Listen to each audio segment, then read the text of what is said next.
नमस्कार दोस्तों, Mithilanchal express channel में आप सभी का स्वागत है। दरभंगा एयरपोर्ट पर एक और बदलाव के लिए हो जाएं तैयार। एक बार फिर से दरभंगा एयरपोर्ट वापस अपने लय में आने के बाद बदलाव का सिलसिला शुरू कर दी है और इसी सिलसिले के तहत दरभंगा एयरपोर्ट यानी कि एयरपोर्ट अथॉरिटी ऑफ इंडिया एक नोटिफिकेशन निकाला है, जिसके तहत नोटिफिकेशन में उन्होंने एप्रन फ्लोट लाइटिंग और इलेक्ट्रिक वर्क का टेंडर जारी किया है। एप्रन लाइटिंग का मतलब हम आपको बता दें, ये है कि यहाँ पर फ्लाइट उतरती है, वहाँ पर लाइट की व्यवस्था की जाए।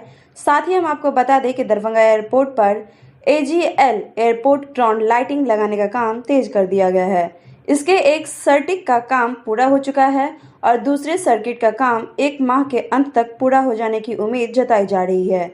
AGL का काम पूरा हो जाने के बाद खराब मौसम में भी विमानों का परिचालन सुचारू रूप से हो सकेगा।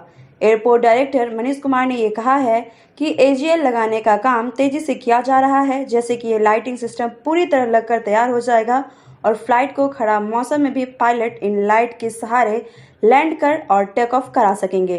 तो दोस्तों, धीरे धीरे दरभंगा एयरपोर्ट लगातार अच्छे काम करने के प्रयास में जुटे हुए हैं और इससे सीधा सीधा फायदा सिर्फ और सिर्फ मिथिला वासियों को और यात्रियों को होने वाली है। तो दोस्तों, ये था हमारा आज का अपडेट और इसके साथ हम लेंगे आपसे विदा। साथ ही दरभंगा की लोकल खबरें एवं दरभंगा एयरपोर्ट से जुड़ी हुई तमाम खबरों के लिए आप हमारे चैनल के साथ बने रहें। साथ ही वीडियो को लाइक से सब्सक्राइब करना बिल्कुल न भूलें। साथ ही इस बारे में आपकी क्या राय रहती है, जरूर हमें कमेंट करके बताएं और ऐसे हमारे चैनल के साथ अपना प्यार बांटते रहें। शुक्रिया।